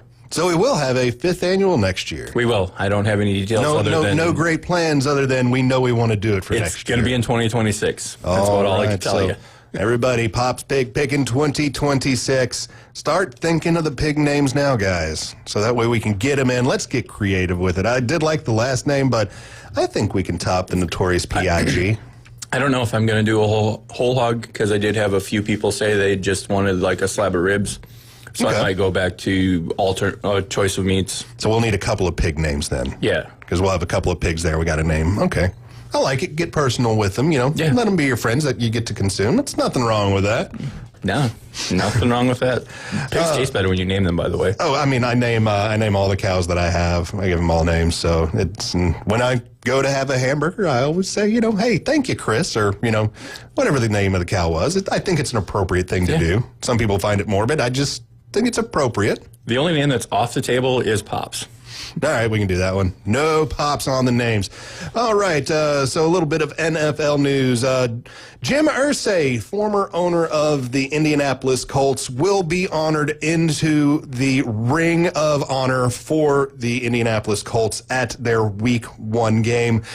Not surprised. Actually kind of surprised that he wasn't entered sooner, being the owner for such a long time, but I guess they wanted to wait till he wasn't the owner anymore? I don't know on that one.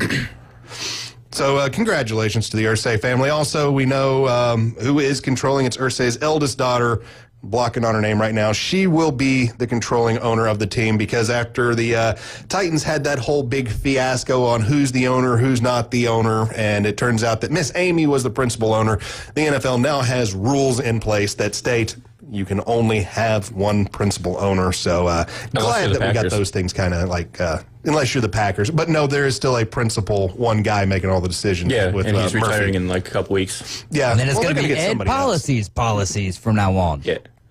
What other kind of NFL news do we got? Antonio Brown being sought for attempted murder charges after that altercation after the boxing match down in Miami. So new video evidence has come around and about after Mr. Brown said that he was the one being jumped.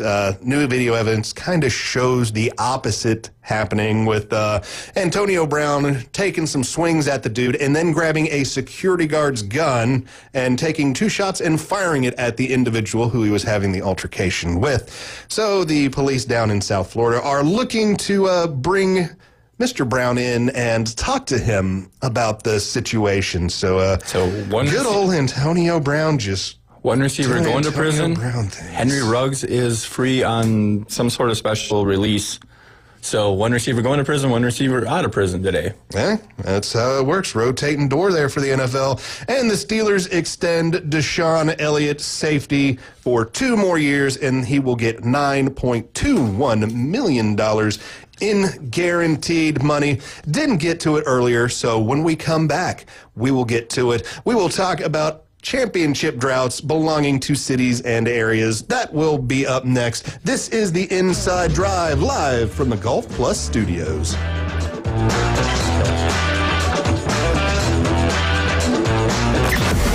Weather in the Panhandle never stops. Turn to 104.3 ESPN Northwest Florida. This is Joanna with your latest forecast. Up to the minute weather reports all day long. A chance of thunderstorms and moderate rain. In-depth storm coverage. Winter Storm Enzo. And breaking weather as it happens. Hurricane Helene. ESPN Northwest Florida. We do have a tropical storm warning. Rely on it. This is Joanna with ESPN Northwest Florida with your Wednesday's weather. The remainder of the day, there will be a moderate breeze out of the south, possible thunderstorms and some sun at 87. Mostly clear skies tonight, about the same at 80. Tomorrow, partly sunny in the morning, followed by likely thunderstorms and a high of 86. About the same at 87 Friday, and we'll have some sun in the early morning and then likely thunderstorms. This forecast is brought to you by Ellis Agency Insurance. Thank you for listening to ESPN Northwest Florida. Rely on it. Los Rancheros has been doing it right for 20 years. Los Rancheros brings a top-shelf dining experience to you with the opening of their beautiful new building. Watch all college and pro games on Los Rancheros 14 large-screen TVs with great drink specials daily from 2 to 5 and during all the games. Los Rancheros, the place for live sports and great food on 23rd Street between Jenks and Harrison. Reliable Copy Products is proud to be the exclusive dealer in Northwest Florida for Kyocera office equipment. Reliable Copy Products has been committed to providing professional, personalized service for the last 35 years. They understand that the right equipment does not always fall within today's budget requirements, so they offer several options for the equipment you need today for the growth you expect tomorrow. Call James Smothers at 784-6601. 784-6601. Reliable Copy Products on Harrison Avenue, just north of Bay High School. Now back to the Inside Drive, live and local from the Gulf Plus studios. Are you ready? Celebrating 2 years of broadcasting history. I love it. It's the Best of Bay awarded Inside Drive on 104.3 ESPN Northwest Florida. Weekdays 11 to 1 with Ryan Mulvey. Becky was on roids. On ESPN Northwest Florida.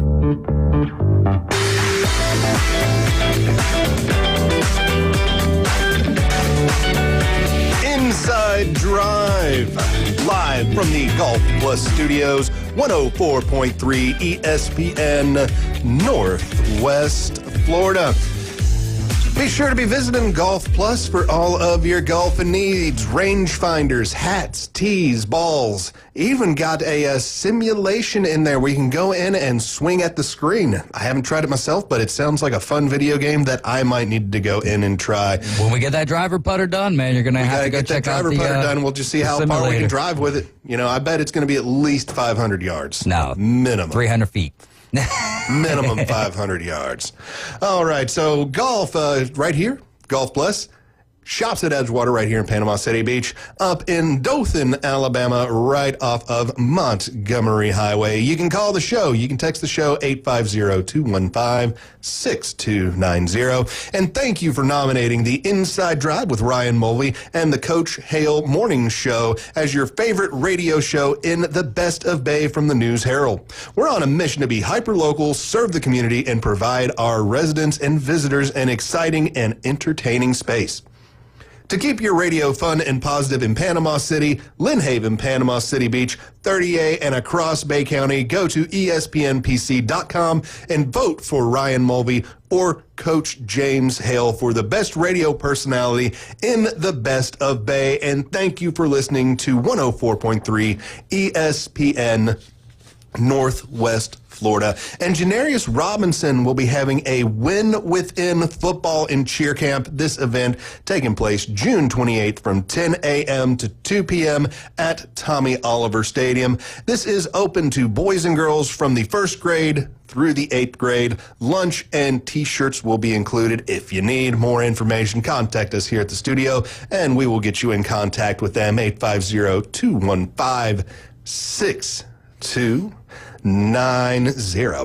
We got all that out of the way, so let's get back into the championship droughts that we know are coming from different parts of mostly, well, we're just going to concentrate on North America because that's the category of sports I am quite familiar with. Sorry if I didn't include any of the European soccer teams. I just don't keep up, so I don't really know because I don't have an attention paid there. Call in and tell us all in your European Call in and team. tell us if you've got some great stats on this for the Euro Leagues or any other sport that I have missed. It needs to be a team sport, and it needs to be a city that has won a championship and is now in a drought. If they've never won a championship, I don't count them. They have to be a championship. They have to be a champion at some point. So earlier, when we were talking, the NHL, I'll let everybody know that it's been 11,697 days since a Canadian team has won the Stanley Cup. That took place on June 9th, 1993, when the Canadians won the Stanley Cup in 5 games. So quite a long time for Canada not to be having a Stanley Cup. But Canada has had a championship. We all remember the Toronto Raptors. Yes, we remember the Toronto Raptors, 2009 NBA champions. So Canada has only gone 2,197 days without an actual championship. So not too bad. There are places out there that kind of surprised me that are doing worse than Canada. For example, New York, big time, Big Apple, big city, lots of winning, right? No. The last championship to go to New York City. That surprises me that it's that team. 2011 with the New York Giants. That means 4,882 days ago was the last time New York City hoisted a championship. That was one I didn't really expect. You kind of expect, New York. You got the Rangers. You got the Knicks. You got the Nets. Yeah. You got the Jets. You got the Giants. You got the Yankees. You got the Mets. You got 7 teams in that city. Not one of them can get you a championship in that time? But we knew the Knicks haven't won since 60-something or other. Yeah, it was early 70s or something like that. Been quite a long time for we knew the Mets to be haven't won relevant. since 69. Mets have not won in quite the long time either. So the Mets, Jets, Knicks, Islanders. I don't think you mentioned the Islanders. So there's Islanders are out on the island, not in New York City proper. Yeah, whatever. They're still a New York team.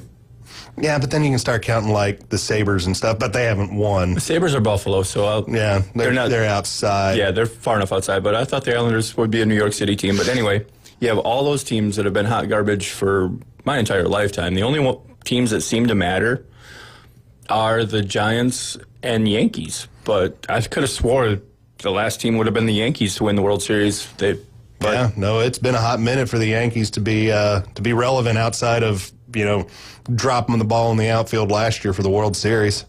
Yeah, that was because the time before that, it was 2009 when the Yankees last made the World Series before that World Series. So hot minute for the Yankees. You would not expect that from a team that always has the capital to throw money at basically whatever they want to go out and get. Another city that has hit some hard luck times, Detroit. It has been since 2008 when the Detroit Red Wings last won the Stanley Cup for the city of Detroit to have a championship. So that means 6,223 days have gone by since Detroit has gotten to celebrate being the champion. Detroit might come off that list in October. they might come off that list. I really like that the Tigers are good, and they might give it that push to, take Detroit off of this list of not winning. They've got the pitching, they've got great defense, and just enough hitting. And they play in a different style ballpark really nowadays than anybody else does, with playing in that cavernous Comerica Park. It's absolutely huge. Not a hitter's park, absolutely a pitcher's park. And, what's everything nowadays? Launch angles and home runs. You know what you're not going to get a lot of in there? Home runs, because it is just a massive facility in there. Watching the College World Series yesterday, I can't remember which game it was, but there was a little nub single, and they're like, oh, that had an exit velocity of 34 miles an hour. That had an exit velocity of being touched. That's pretty good, though, when you can take a ball and slow it that far down from a pitch that you receive. That just means you are horribly under or over it. I like that one. The Phoenix market. That's going to keep going. Had a championship in the year 2001. That goes to the MLB Diamondbacks. So that will give you 8,627 days since Phoenix has been a champion. Quite a while for those guys. Thank you, Kevin Durant. Montreal, we know when the last time Montreal was because we have already mentioned it. It also coincides with the last time the Canadian teams have won the Stanley Cup. And that was, the Canadians back in 1993. So 11,697 days, Canadians. Montreal got screwed in the strike because those Expos that year were phenomenal. They did. I mean, the Expos, that was the Expos/Nationals' best chance to actually be a playoff contender and a champion that year. And losing that season just absolutely killed them. I think it also hurt the Braves because the Braves were, having not a bad season then either. Yeah, the Braves were chasing the Expos that year, if I remember right. I mean, just the general fact, that strike basically destroyed baseball for about a decade. Not a full decade, because when we had that home run competition between Sosa and McGuire. The steroid competition. Yeah, we started seeing, people coming back. But, I mean, even in terms of full numbers, it was another, year or two before baseball got to, attendance numbers that were the same. It was that summer '98 with the home run chase that brought fans back. Yeah, and Canadians, man, you love to say you've got all those titles. You got 24 of them, but you hadn't had one in over 30 years. Team, right? They lost the Expos. Yeah, they have. That's it. That's all they got now. They did have the Expos in the time period of this, because the Expos left in 2004, 5, somewhere in there is when the Expos officially left, and they became the Nationals full-time. I do believe. Oh, let's see. Other misery, because misery loves company, right? Another misery of a place. Minnesota. Been a while since there's been a champion in the state of Minnesota. The last one, the Minnesota Twins, back in 1991. Oh, Kirby Puckett, huh? Kirby Puckett. 2005 is when the Nationals became 2005, it was the full-time Nationals then, yeah. So 2004 would have been the last years we would have had a split with the Expos. If you're counting all pro sports, the Lynx have won a few titles in the WNBA. In the mid-2000s. You did make the charge earlier that you're going to be bringing more WNBA to the I just forefront. know because I was making fun of all Minnesota athletes when the Lynx were their only championship. Your girls' team can win, but your boys ain't all that good. So and they had Maya Moore, so I was a fan. So taking out the WNBA, Minnesota, their last title, 12,288 days ago. AG might now want to listen to the next one. Adam Goff. For you, buddy. The city of Cincinnati has not gone with a championship for quite some time. The last championship to enter Cincinnati, 1990, going to the Reds. That is 12,660 days ago for the Reds and a championship. I mean, we got to remember, for the longest time, we were just looking at the Bengals and just making the playoffs. Because wasn't it almost like 25 years between the time the Bengals went between playoffs, or maybe it was a playoff win, but I do remember I think it was Cincinnati. home playoff win. I think is what the it big was number one of those, you just look at it and go, wow, really? It took that long? They were terrible for like the whole 90s. Oh, that was, they had a, they had. From Boomer they had Esiason problems. to, shoot, now I can't think of the quarterback that went to USC. Carson Palmer. Yeah, Carson Palmer. That whole drought from Boomer Esiason to Carson Palmer was pretty dreadful. Yeah, and they were talking Palmer up like he was going to be the next thing, and no, he just did not turn in to be the next thing there in Cincinnati. Oh, that's right. Andy Dalton got the playoff game, not Carson Palmer. So Yeah, no, I think it was A.J. McCarron who came in whenever Andy Dalton had gotten hurt. I think that's against the Steelers. Yeah. Now that I'm thinking on that one, yes, I will totally agree on that one. So for the Bengals playoff runs, they made runs in 2022.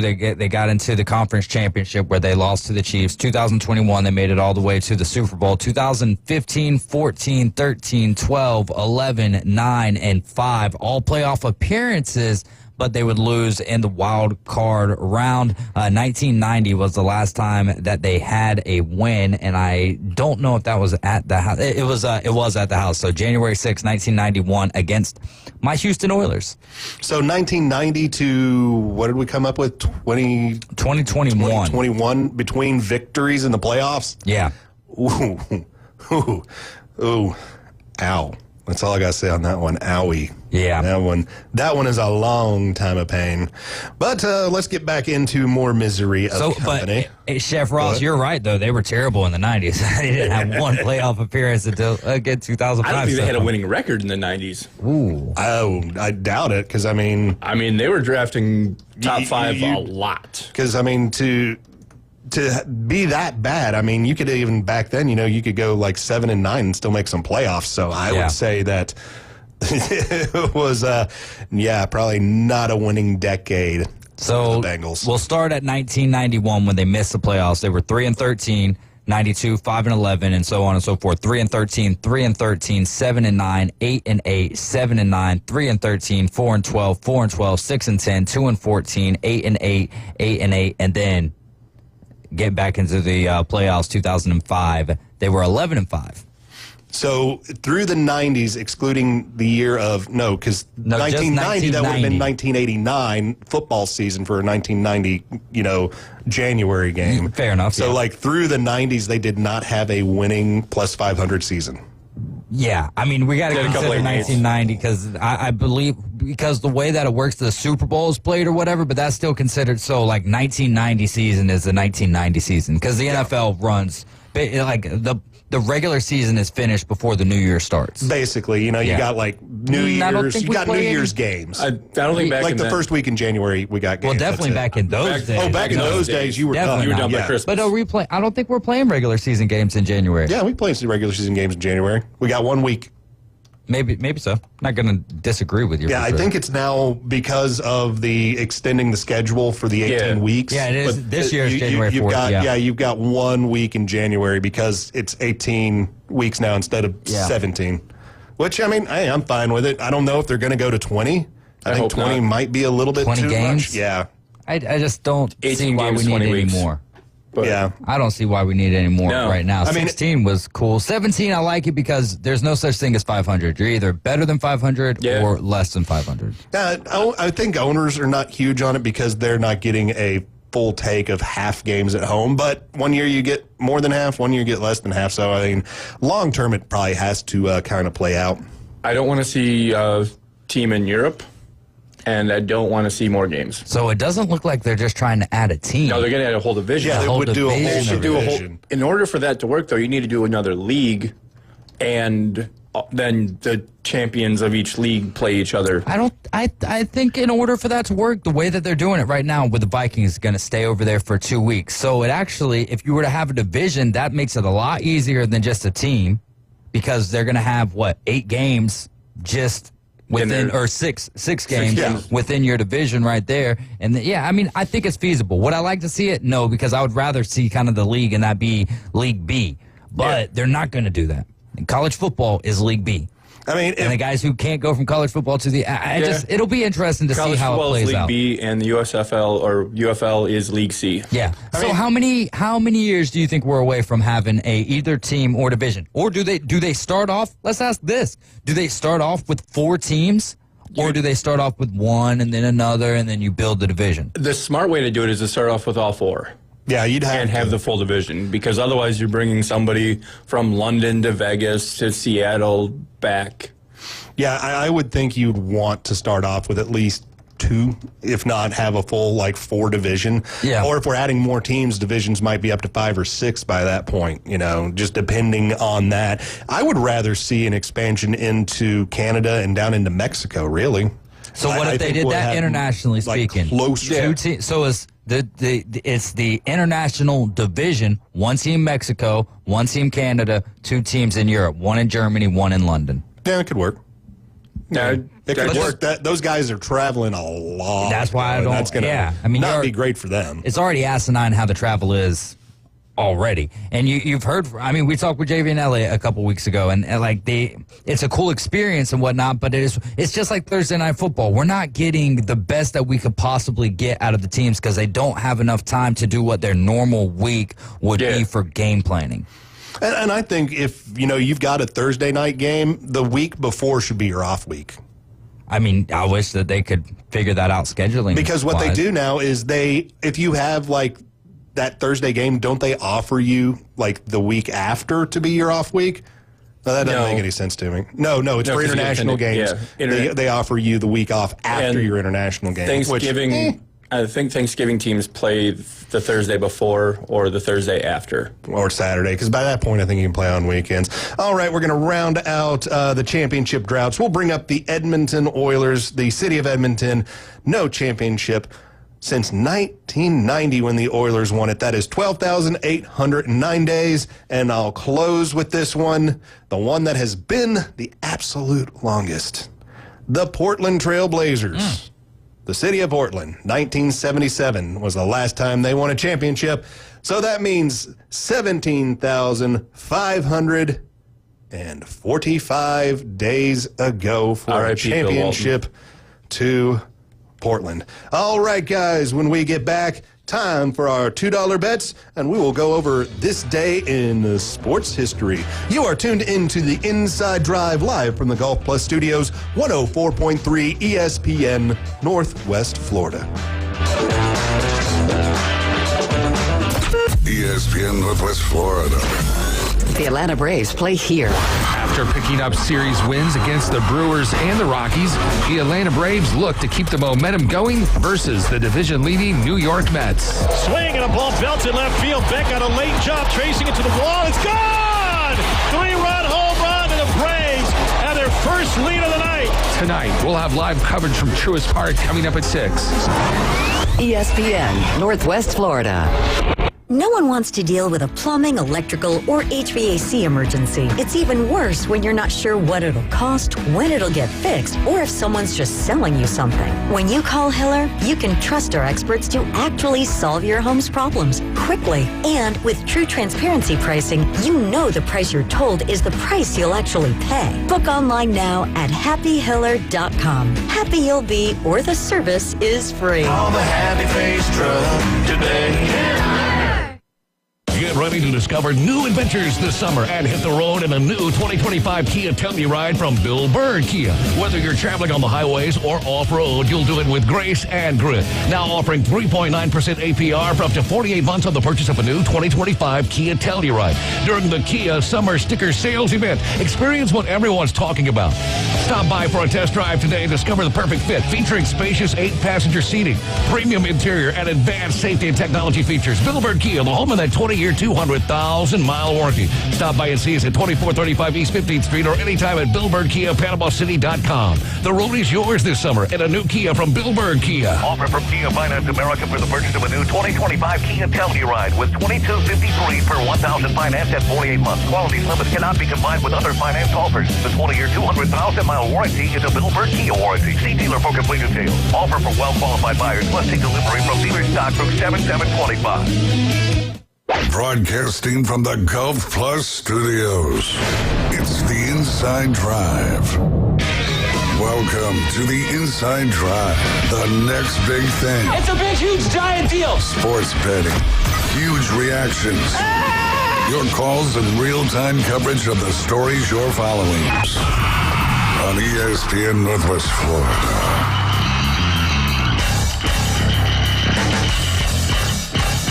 The Inside Drive on your radio dial, 104.3 ESPN Northwest Florida. We are live from the Golf Plus studios right here in beautiful Panama City Beach. And be sure to be visiting Golf Plus for all of your golfing needs. BCB shops at Edgewater, Dothan, Alabama, off of Montgomery Highway. You can call us. You can text us, 850-215-6290. Be sure to like us, share us, and subscribe to us on all of our social medias. Twitter, Twitch, YouTube, and Facebook. Got some greetings here from our Facebook audience today. Jack Patterson saying, what's going on today? Nancy Gregory saying, good morning to all out there. My wife chiming in saying, AI and all those pictures can be true. Yes, babe. The AI is the truth. Absolutely. Except for practice time. Chris Steffen. Wait, what do you mean except for practice? We're talking practice? Oh, okay, gotcha. Yeah, Gotcha. AI. Allen Iverson. AI. Not showing up to the practice. Not winning no championships either. Wasn't that his nickname, The Truth? The answer. Yeah, the answer. Chris Steffen stepping in. The Jacksons, Michael and family, are from Gary, Indiana. There we go. Kenny Lofton is also from an area close to Gary, Indiana. And the big dog, Glenn Robinson, from Gary, Indiana. Thank you, Chris, for giving us First sports jersey ever bought. We've got a pretty special guest. I would imagine you guys would recognize this voice. Who's on the line on the Inside Drive with us? Hey, guys, what is up? I'm over here in Jacksonville, but I wanted to call in real quick and just say, go Chants, beat those Cardinals. Let's make it 26 straight in a row. That would be awesome, my friend. I absolutely agree with you. That's my first $2 bet. Mystery caller. Mystery caller, indeed. I've got Coastal and under 11 runs. $2 pays out $6.40. I think that's pretty fair. I like that one. How you feeling, buddy? I'm doing all right. Hanging in there. Awesome. Keep on hanging with us, man. That's right. And I appreciate you driving the ship over there and you guys helping me out while I'm gone. So absolutely happy to help you, man. When's the plane land in Omaha? Yeah, right? I mean, that would be something. That'd be something. If anybody's got a PJ and get me up there from Jacksonville this weekend, that would be awesome. Granted, they get past Louisville, which I'm actually happy they're playing Louisville and not Oregon State, because I hate to play a team twice, and I think Oregon State's bats are a lot better than Louisville's. No offense to Louisville. They're in the College World Series, but I've watched almost every game so far, and very much looking forward to this next one here in a few minutes. Yeah, beating a team twice in a playoff like this, incredibly, incredibly hard, because usually when you get to a playoff like this, a lot of these teams haven't seen each other because they're coming from all different places across the country. So seeing a team twice gives them an advantage, absolutely. But it also gives you a little bit of an advantage because you have seen what they can bring you. No doubt. And I'd like to get this win and not go to another game. That way we can rest our pitchers and get Morrison back out there for hopefully the first game of the final series, and let Arkansas and Louisville play 2 games, or Arkansas and LSU play 2 games against each other and wear out all those pitchers. That would be ideal. So we're going to shoot for that today. So what were your feelings on the almost perfect game, but only third ever no-hitter thrown in Omaha? Oh, man, that was awesome. That was awesome. There's some impressive stuff there by the kid Wood. I mean, and he was a hit batter away from a perfect game, which I don't know if that's ever happened in College World Series history before. Way back in the day in the 50s. There you go. What the last no-hitter was, what, in the 60s? 1960 on the 60? Dot. Yeah. Good stuff. But, yeah, I mean, all the games have been fantastic. I mean, that Oregon State-Louisville game yesterday was awesome. I mean, just to see I just like watching college baseball because the kids are still learning the game, and they make mistakes, and it just adds for more parity and all those fun things when you're watching a game, which obviously I'm referencing the 2 errors late in that game. Yeah. And, obviously were crucial errors when it came down to the overall winner of that game. But yeah, man, it's been a lot of fun. And I will say the fact that Coastal is playing so well and still is in competing for another national title certainly makes doing all this treatment just a smidge easier. So I appreciate the Shants carrying me through our long stay over here in Jacksonville. Yeah, I totally forgot last night, too, in the 9th of the UCLA game, where the UCLA batter was talking to the cameraman, asking him if he thinks he's going to get a hit. I didn't see that one. I missed that. That's wild. That is wild. Gotta love it. Gotta love it. Any other great thoughts from the sports world for us, Mr. Mulvey? I'll leave you with one more. Florida is officially the capital of ice hockey in the world. Come on, we're supposed to be friends, brother. No, you're right. They are the king for now, and the state of Florida, not the Panthers. Okay, not the Panthers. Okay, I wouldn't shade your lightning like that. The state of Florida is the official hockey capital of the world. I love it, man. I love it. Great to hear from you too, bro. No, I'm glad I called in. I was like, I need to call. The game's starting here soon. So again, I appreciate all y'all helping the show continue on while I'm gone, and I'm looking forward to being back on Tuesday the 24th. Oh, Tuesday the 24th. All right, awesome. Good. Hey, and also enjoy your day off from therapy tomorrow, bud. Yes, absolutely. I appreciate that. All right, my Safe travels to Omaha. Be safe, man. Y'all take care. Be safe. Stay healthy out there, man. Ryan Mulvey, ladies and gentlemen, the host of the Inside Drive. That was truly awesome to get to hear from him, guys. Yeah, when I saw his name pop up over here, I was like, yes, I've been waiting on him to call, because I keep on thinking ooh, should we reach out to Ryan to get him on for a segment or whatever, but I'm like, I don't want to, he's got something that he's got to focus on over there, and so just thoughts and prayers obviously continued with Ryan, Beth, Liam, and Ryan. Everybody. Yeah, absolutely. Yeah, everybody involved. And best mom. Yeah, best mom. I mean, yeah, exactly. The list it goes on and on. Let's just broaden that out to anybody suffering with that right now. Or with anything. I mean, let's just do it. We've got people associated with the station whose siblings are dealing with very serious deals. My buddy Terry Ross with MS. You hate to see those. You hate to see any situation, but man, some of these are just so tough. young, and you're seeing them. Ryan, it's not even 40 years old. You know what I mean? And it's tough. Tough. Pulling for him, man. We all are, and he knows it. He definitely knows Let's win some people some money. All right, guys, let's roll on into our $2 bets. I will get the betting started on this Wednesday. I don't know, I will do my usual opening bet. I got the Nationals to win over the Rockies. This has not paid off the last 2 times I have done it. Here we go. Hopefully, third time's a charm. If not, my mind is gone. You do have history on your side. The Rockies won yesterday. That is true. That is true. So my $2 bet, if it hits, $3.25. Chef Ross? Hold on real quick. The Rockies are being very rocky to parlays lately, though, aren't they? Because they are. There was a couple of weeks ago we were talking about, man, all I need is the Marlins to beat the Rockies. The Rockies beat the Marlins last night, so golly, it feels like this is destined to happen. Here we go. Oh, for the first time this year, the Rockies get a series, not just a win, but a sweep. Guess what? Just a couple of weeks later, the Marlins got their first series sweep of the year, so that was pretty interesting there as well. On to you, Chef Ross. Right, so as I was saying with our phone call with Ryan, I've got the Coastal Carolina Fighting Chickens, as well as under 11 runs. $2 pays out $6.40. There you go. David Hayes. I actually had all 3 of these ready to go. That's what I was working on in the previous segment. One of them is very long. So I'll start with the least winnings, and then we'll move up with each one. That's how we do it. First one, I've got a $2 bet on the Reds to win, to beat the Twins.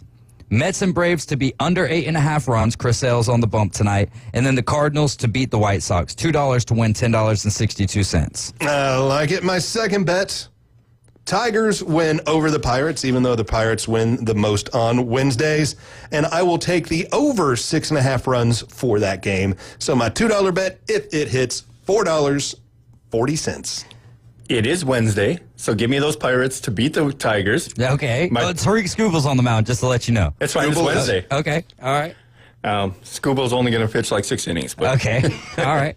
Watch, he throws a perfect game. I mean, the dude is mad about 2 walks from his last incredible start, but go ahead. Anyway, that $2 Go pays off, out King. $7. $7? Hey, I like it. I like it. David Hayes, what you got? Number 2 for me, $2 bet here. Home run bet. We're going to do Aaron Judge to get the Yankees off this night. I'm not even saying a win, just a daggum home run. Come on. We're going to go with Eugenio Suarez out of Arizona to have a home run, and then Rafael Devers to have a home run with the Giants tonight. That $2 would fetch $87. And here's my big parlay of the evening. The Yankees get back to their winning ways. The Yankees get the win over the Angels. I will take the Rays plus 1.5 runs against the O's, and I will take the Phillies to win over the Marlins. My $2 bet, if it hits, $7.02. We are on opposite sides of all these games. That's how we do it, buddy. Because I'm Cover taking all the advantage ground. of the Make Yankee sure at least the slump. show's right. I'm taking advantage of this Yankee slump. I'm going Angels over Yankees and under 10 runs. That $2 pays out $10. Oh, okay. All right. David Hayes, what you got for me? I cut this one down to $1 instead of $2. It's a 16-leg parlay. Ooh. It is all just to get hits, all right? So we need Christian Walker and Jacob Wilson to get hits. That's in the Astros Athletics game.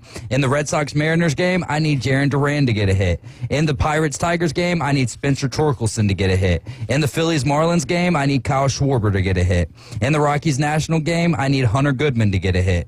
In the Angels-Yankees game, I need Cody Bellinger to get a hit. In the Diamondbacks-Blue Jays game, I need Corbin Carroll to get a hit. In the Twins-Reds game, I need Christian Encarnacion Strand to get a hit. In the Mets-Braves game, I need Drake Baldwin to get a hit. In the Orioles-Rays game, I need Jackson Holliday to get a hit. In the Cardinals-White Sox game, I need Brendan Donovan to get a hit. In the Brewers-Cubs game, I need Jackson Chourio to get a hit. In the Royals-Rangers game, I need Wyatt Langford to get a hit. Jose Ramirez to get a hit in the Guardians-Giants game. Andy Paez in the Padres-Dodgers game. That's $1 right there to win $304. David Hayes donating $1 to the Hard Rock Association. Got to love it. That will roll us into this day in history. It is Wednesday, June 18th. We'll go through some of these real quick. 1960, Arnold Palmer beats amateur Jack Nicklaus by 2 strokes to win the U.S. Open. 1967, Jack Nicklaus shoots a record .275 to beat Arnold Palmer for the U.S. Open. Nicklaus breaks Ben Hogan's 1948 record by 1 stroke. 1975, Bobby Orr of the Boston Bruins wins his 8th Norris Trophy in a row. 1986, California Don Sutton becomes the 19th pitcher in baseball history to win 300 games as he pitches a 3-hitter to give the Angels a 5-1 victory over the Texas Rangers. Tiger Woods in the year 2000 turns to the 100th U.S. Open into a one-man show, winning by 15 strokes. All right, everybody. Great show on this Wednesday. The Inside Drive live from the Golf Plus studios. For Chef Ross, David Hayes, I am James Fife. Keep your stick on the ice. ESPN Northwest Florida. Here's what's happening.